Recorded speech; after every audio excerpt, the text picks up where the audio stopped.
Bonsoir à tous. En 2020, la Côte d'Ivoire vivra une nouvelle séquence électorale. À 10 mois de cette présidentielle d'octobre 2020, c'est déjà la veillée d'armes dans les états-majors. Ce soir, nous recevons un homme d'État ivoirien, ancien Premier ministre de son pays.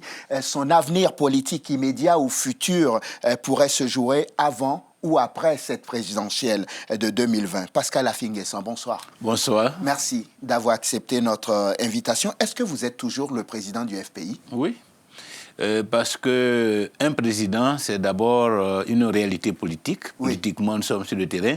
C'est aussi et surtout une réalité juridique. C'est-à-dire que vous êtes reconnu par les autorités, par les institutions, aussi bien à l'intérieur qu'à l'extérieur. C'est mon cas depuis 18 ans. Je suis président du FPI depuis 18 ans. Je le suis. J'ai été renouvelé à la tête de ce parti en juillet 2018. Oui. Bon, c'est vrai, vous posez la question parce que vous savez que certaines personnes me contestent ce titre, mais c'est leur droit, mais ça n'en fait pas une réalité. Je posais aussi la question parce que je me suis dit que depuis que le président, l'ex-président Laurent Gbagbo est dehors, peut-être que naturellement, vous n'êtes plus le président du FPI. Non, mais ce n'est pas sa présence à l'intérieur ou à l'extérieur qui fait de quelqu'un un président. Ce sont les textes du parti, ce sont les décisions du parti. Et depuis 2001, où j'ai été élu en juillet, après l'accession au pouvoir du président Gbagbo, le seul congrès que nous avons pu avoir, c'est celui de juillet 2018, où j'ai été reconduit à la tête du parti. C'est ça qui est la réalité. Mais là, les autres, c'est la spéculation, ce sont des supputations d'adversaires politiques. Vous n'êtes pas président par le bon vouloir du président Ouattara? Non, pas du tout. Non. Pas du tout. Il n'y a pas un parti politique qui peut se donner un président par le bon vouloir d'un autre président de parti. C'est donc toujours en tant que président du FPI que vous sillonnez le monde? C'est ça, c'est en tant que président. Et que vous avez rencontré vos militants le 2 novembre dernier. Oui. Qu'est-ce que vous êtes allé leur dire? D'abord, ceux que j'ai rencontrés ici à Paris sont ceux qui étaient jusque-là dans des positions d'adversité radicale, qui contestaient même parfois la ligne que j'ai choisie. Et donc, ma position... ligne de soumission au régime en place. Non, la ligne de négociation, de dialogue politique, de dialogue responsable. Voilà, c'est ça qui est la politique. La politique moderne, ce n'est pas l'agression permanente, ce n'est pas le bras de fer permanent, ce n'est pas le couteau entre les dents ou même les kalachnikovs qui s'affrontent. La politique moderne, c'est le débat d'idées. C'est ça, c'est le débat civilisé, c'est le débat républicain, et c'est ce que nous faisons. Et nous débattons parce que justement, nous ne sommes pas d'accord avec le parti qui est en face. Si nous y étions d'accord, si nous étions soumis, nous serions avec eux. Or, nous sommes en face et nous nous opposons à eux. C'est ça l'opposition démocratique. Oui, vous vous opposez on va dire de fait pour les crédibiliser davantage. C'est ce que disent vos adversaires. Oui, mais parce qu'ils ne savent pas ce que c'est que la politique. Voilà. Parce que l'opposition, elle est là pour faire valoir ses idées, son appréciation, pour critiquer l'action du gouvernement et le faire de façon civilisée, de façon responsable, parce que cette opposition ambitionne demain de prendre les rênes du pouvoir. Et donc, elle participe, cette opposition, à travers ses critiques, à faire avancer le pays. Parce que certaines critiques peuvent amener ceux qui sont au pouvoir à réviser leur vision, à réviser leur action. Dans tous les cas, vous êtes là pour être la voix des sans-voix, pour être la conscience du peuple, pour faire en sorte que ceux qui gouvernent sachent que tel ou tel aspect de leur gouvernance ne plaît pas au peuple et que l'opposition s'en fait l'écho. C'est cela l'opposition responsable et c'est ce que nous devons construire en Afrique. Et non la violence, les insurrections, les coups d'État, les rébellions armées. Ça, nous avons vécu tout cela, nous avons connu cela en Côte d'Ivoire, nous avons vu les limites de cette façon de s'opposer et nous devons reprendre, réviser notre position. Et aujourd'hui, nous sommes en train d'instaurer en Côte d'Ivoire une pratique républicaine de l'opposition politique. Donc, vous disiez tout à l'heure que vous êtes allé voir vos ex-adversaires, ceux qui étaient en train de contester votre légitimité. Vous êtes allé vous agenouiller devant eux, c'est ça? Non, nous sommes allés discuter avec eux, entre frères et sœurs, entre camarades de lutte. Nous nous sommes expliqués pour qu'ils comprennent mieux la logique de ma démarche. Voilà. Et pour que nous fassions ensemble aussi le bilan des actions que nous avons entreprises, chacun de son côté, et que nous comprenions qu'en définitive, nous avons un destin commun, et qu'aujourd'hui, je dirais que nous avons une opportunité de nous mettre ensemble pour que le Front populaire ivoirien revienne au pouvoir en 2020, et que pour cela, chacun doit mettre un peu d'eau dans son vin, chacun doit privilégier la concertation, le dialogue, la négociation, et que c'est dans cette posture, dans cette vision, que le Front populaire ivoirien a un avenir, et c'est là que la Côte d'Ivoire nous attend. Est-ce que vous connaissez l'allégorie de la grenouille et du scorpion? Vous pouvez me la conter. Est-ce que vos camarades ou ceux qui étaient contre vous hier n'ont pas peur de vous faire traverser la rive et qu'au beau milieu, vous les piquez et qu'ils se noient à nouveau? Non, mais s'ils se noient, je me noie avec eux. Parce que nos sorts sont liés. Alors, nous vivrons ensemble, nous traverserons la rivière ensemble, ou nous périrons ensemble dans la rivière. Et donc, c'est pour cela qu'aucun de nous n'a intérêt à faire un coup tordu à l'autre, à piquer, comme vous le dites, à jouer au scorpion avec l'autre. Nous devons jouer la solidarité, nous devons jouer l'unité, nous devons jouer en équipe, parce que c'est en équipe que nous pouvons gagner. Comment vous avez été convaincu d'aller présenter des excuses à vos ex-adversaires? Oui, parce que de façon insistante, cette question revient. Les propos que j'ai tenus après la visite manquée au président Laurent Gbagbo revenaient. Et bon, comme je voyais qu'il y avait une crispation sur cette question et que ça pouvait être un élément de blocage, il faut faire preuve d'humilité, il faut privilégier l'essentiel, il faut dire les mots que les uns et les autres attendent de votre part pour être rassurés, pour comprendre que vous n'êtes pas dans des logiques de confrontation et que vous puissiez vous asseoir ensemble. C'est ça aussi, mener l'action politique, le dialogue social. C'est très important. Surtout quand vous êtes un responsable. Pourquoi maintenant? Pourquoi pas avant? Ça s'est passé en mars. Pourquoi au lendemain de cette fameuse conférence de presse où vous avez eu des mots que vous qualifiez de mots malheureux ou parfois venus du tréfonds de vous-même? Pourquoi vous n'avez pas tout de suite dit après, je regrette d'avoir dit ces mots? Mais chaque chose a son temps. Le temps de le dire est arrivé, c'est pourquoi nous le disons. Voilà. Hier, vous êtes déjà en campagne, en fait. Oh, mais je suis en permanence en campagne. Un homme politique est en permanence en campagne. Il se bat en permanence pour avancer. Et à des moments, il peut être amené à faire preuve de rigueur, de radicalité même. À des moments, il faut savoir mettre de l'eau dans son vin, il faut savoir adoucir ses positions, il faut savoir s'adapter à l'évolution du contexte, savoir faire des concessions. Parce que parfois, ce sont les concessions qui vous permettent d'avancer. Pascal Afingessa, aujourd'hui, on sait maintenant que vous n'avez pas un lien direct, un contact direct, comme ça avec l'ex-président Laurent Gbagbo, même si, bon, voilà, peut-être qu'il y a des émissaires qui continuent de parler à droite, à gauche. Est-ce que, très honnêtement, pourquoi vous avez passé du temps à nous expliquer que non, vous vous entendiez bien avec le président Gbagbo? Ah bon, je vous ai expliqué ça? Je vous ai déjà entendu dire ça, oui. Oui, mais parce qu'il n'y a pas de raison d'en douter. Je n'ai pas de raison d'en douter, même si nous n'avons pas de contact direct, mais je peux dire qu'en esprit, nous échangeons, nous nous comprenons, nous partageons. Parce que ce que je fais, c'est ce que le président Gbagbo aurait fait s'il était à ma place. Il fait la politique. Même si cette posture n'est pas comprise par certains camarades autour, parce que cela relève de la stratégie. Et vous savez que la stratégie relève aussi de l'anticipation. Alors, lorsque vous anticipez sur le champ et dans le contexte, certains peuvent ne pas comprendre la signification des gestes que vous posez, des actes que vous posez et des propos que vous tenez. Mais celui qui est un crocodile du marigot politique, comme vous. Lui, il comprend. Il comprend et il sait où vous allez. Et donc, il ne s'associe pas à ceux qui vous combattent. Même si ceux-là s'appuient sur son nom pour vous combattre. Pourquoi il reste silencieux à votre sujet? Parce qu'il n'est pas d'accord avec ce que les uns et les autres disent. Mais en même temps, il ne trouve pas le moment indiqué de les désavouer, de leur dire le fond de sa pensée. Et c'est comme ça que fonctionne le président Gbagbo. Qu'est-ce qu'il vous reproche à vous? Pourquoi ne vous reçoit-il pas? Pourquoi ne vous a-t-il jamais reçu? Parce que, comme je le dis, tous ceux qui sont autour et qui ont engagé ce combat contre moi ne souhaitent pas que nous nous rencontrions, puisque cela mettrait fin à leur existence politique. Voilà. C'est pour ça que les choses traînent.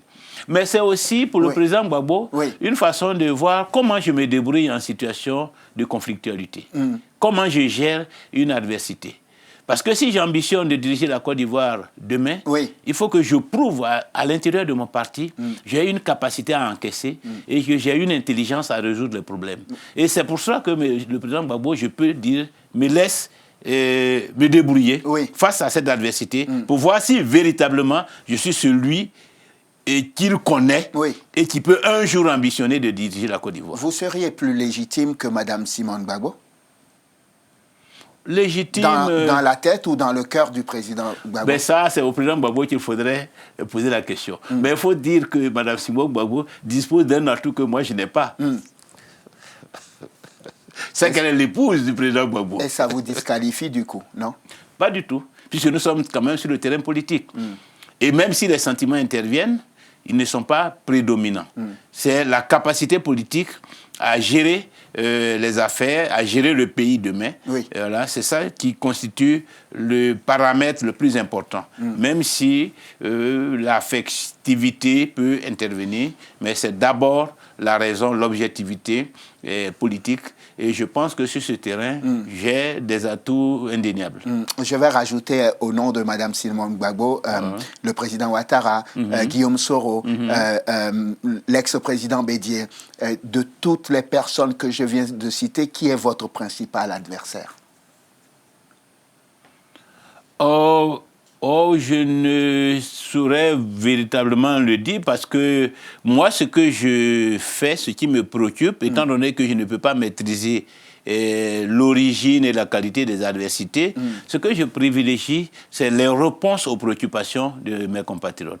Comment développer une vision politique, un projet politique, une posture politique qui puisse correspondre à ce que les Ivoiriens attendent de leur chef d'État. C'est cela qui me paraît important, de manière à être prêt à affronter toutes les adversités, étant donné que, in fine, c'est le peuple qui décidera, et non les adversaires politiques. On est bien d'accord que le pouvoir en place est en train de tout faire pour que ce soit vous qui soyez en face de lui à la présidentielle. Je ne suis pas informé de ce plan. Non, je ne suis pas informé. Ça vous arrangerait d'être le candidat du FPI quand même, non? Ben, bien sûr.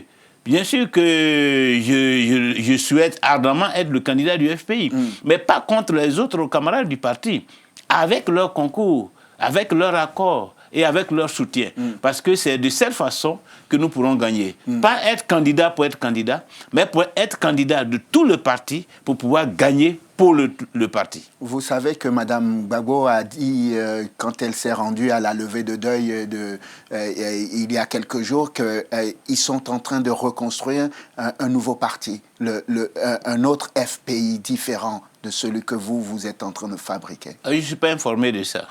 Mais je suis aussi en train de fabriquer un nouveau FPI différent de celui que nous avons connu, plus riche, plus fort que celui que nous avons connu en 2010. Nous sommes dans une remodernisation du parti, dans sa démarche, dans ses idées, etc. Ce nouveau parti pourrait s'allier au RHDP, par exemple, non? Mais c'est notre principal adversaire. Si nous nous allions, nous mourrons.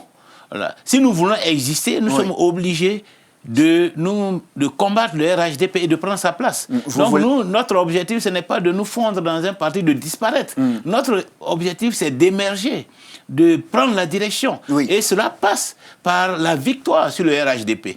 Et donc, c'est ça notre vision. Et il ne faut pas se méprendre sur notre objectif stratégique. Je vais traduire cette dernière phrase. Vous êtes en train de dire que pour que vous puissiez négocier ensuite des Marocains, vous êtes obligé d'être dans l'opposition. Non, pour diriger la Côte d'Ivoire, nous sommes dans l'opposition pour vaincre le RHDP.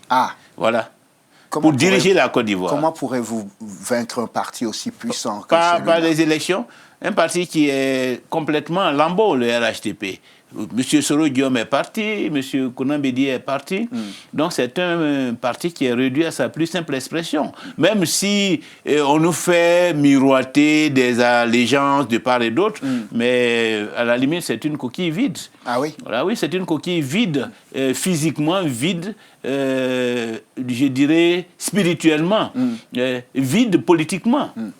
Voilà. Donc vous êtes candidat si le président, j'ai bien compris votre pensée, si le président Gbagbo n'est pas candidat à la présidentielle, Pascal Affi-N'Guessan est candidat. C'est ça. Donc vous êtes vraiment le candidat du FPI, en fait. Parce que vous savez que de toute façon, Laurent Gbagbo ne sera pas candidat. Qui vous le dit? Ça fait partie des accords que vous avez avec le pouvoir en place, non? C'est le pouvoir qui décide du sort du président Gbagbo. Le président Gbagbo est dans une procédure judiciaire à la CPI. Pour le moment, il est acquitté. Le procureur fait des pieds et mains pour essayer de le retarder le plus possible son retour en Côte d'Ivoire. Mais c'est un plan qui n'est pas forcément condamné à réussir.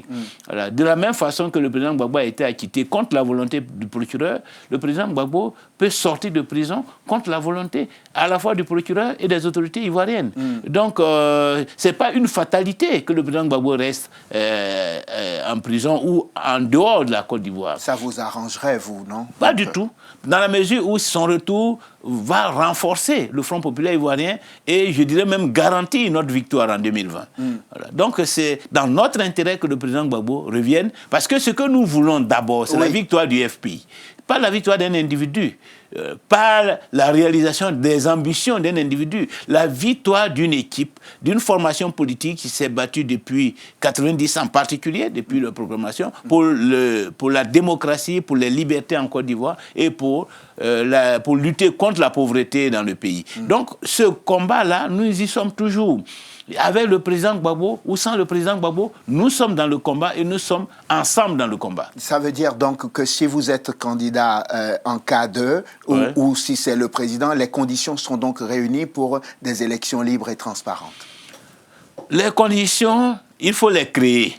Ah, elles ne sont pas encore créées? Elles ne sont pas idéales. Les conditions ne sont pas idéales. Nous avons fait avancer le contexte.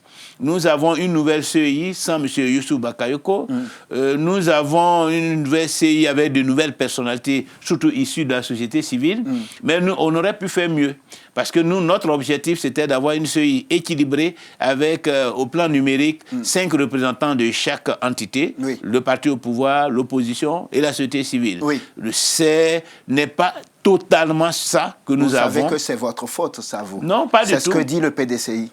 Ah oui, parce qu'ils ne veulent pas assumer leur responsabilité d'avoir fui les négociations et de nous avoir laissés seuls face au parti au pouvoir. Donc nous avons seuls réussi quand même à obtenir un minimum. Et si nous étions ensemble, s'ils étaient avec nous dans les négociations, nous aurions peut-être pu obtenir plus. Donc ils ne peuvent pas se désengager et puis ensuite accuser ceux qui ont pu permettre à l'opposition d'avoir un poste de vice-président dans le bureau, d'avoir un président non marqué politiquement, d'avoir un déséquilibre un équilibre imparfait, oui, mais qui est encore mieux que dans la CEI passée. Il ne peut pas accuser ceux-là d'être à la base. Ce sont eux qui sont à la base de la situation peut-être insatisfaisante de la CEI actuelle. Pascal Affi-N'Guessan, vos camarades du FPI, le PDCI qui a essayé de s'allier avec vous à un moment donné, pourquoi tous ont un mot à la bouche, ils disent traître, et pourquoi ce mot vous colle à la peau comme un sparadrap?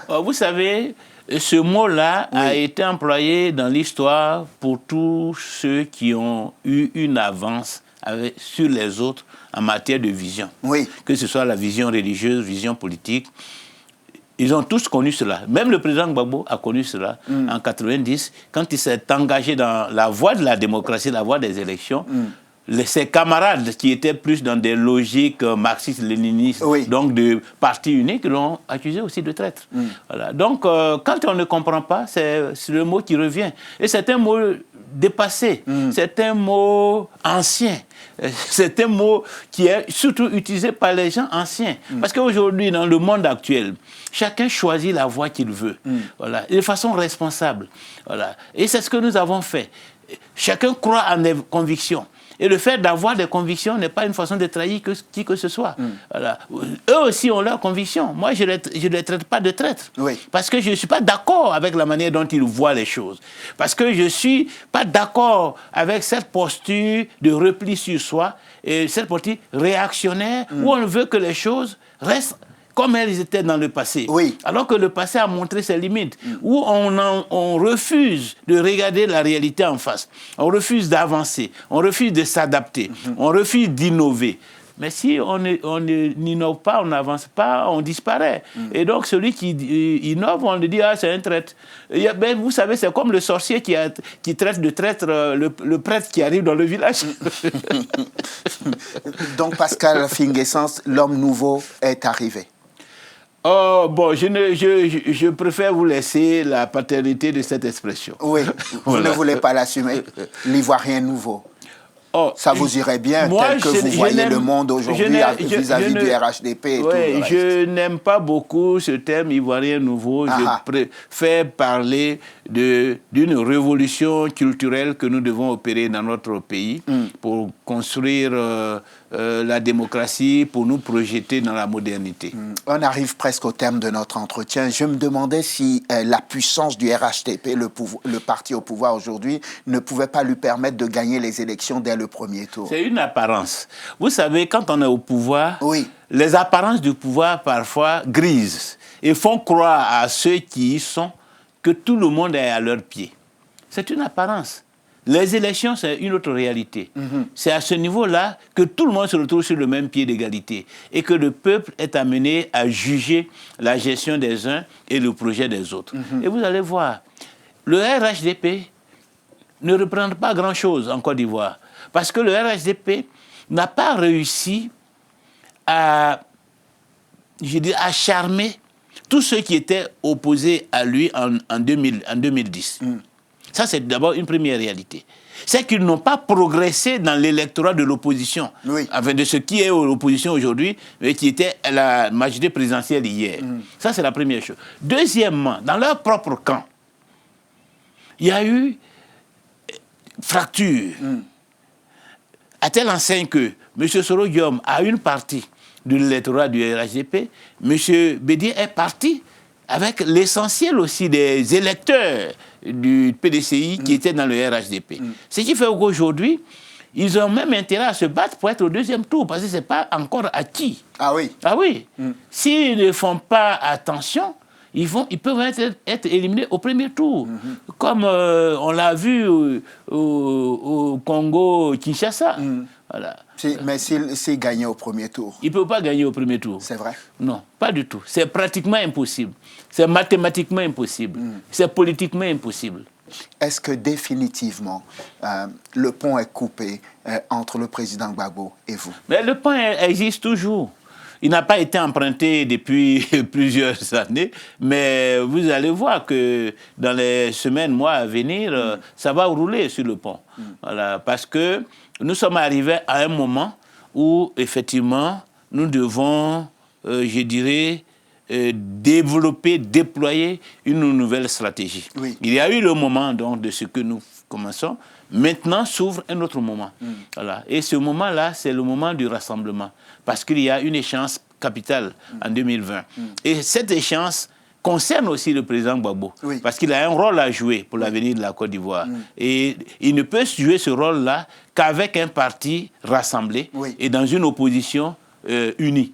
Et je crois que c'est ce travail-là qui est amorcé, les contacts que M. Bédié a eus avec le président Gbagbo, les contacts que moi-même j'ai avec mes propres partisans au sein du FPI qui, à un moment donné, ont pris des positions, des cas vis-à-vis de moi. Tous ces contacts-là préparent la grande offensive de l'opposition pour l'alternance politique et pour la refondation du pays. J'aime bien la grande offensive. Ça m'amène une autre question à l'esprit. Est-ce qu'on peut imaginer une candidature unique de l'opposition? Mais très honnêtement, pas juste une phrase de politicien, là. Bon, ça dépend des membres de l'opposition. Dans l'immédiat, au moment où vous me posez cette question, je n'en vois pas les prémices, mais tout est possible en politique. Octobre 2020, est-ce que nous devons craindre pour votre pays?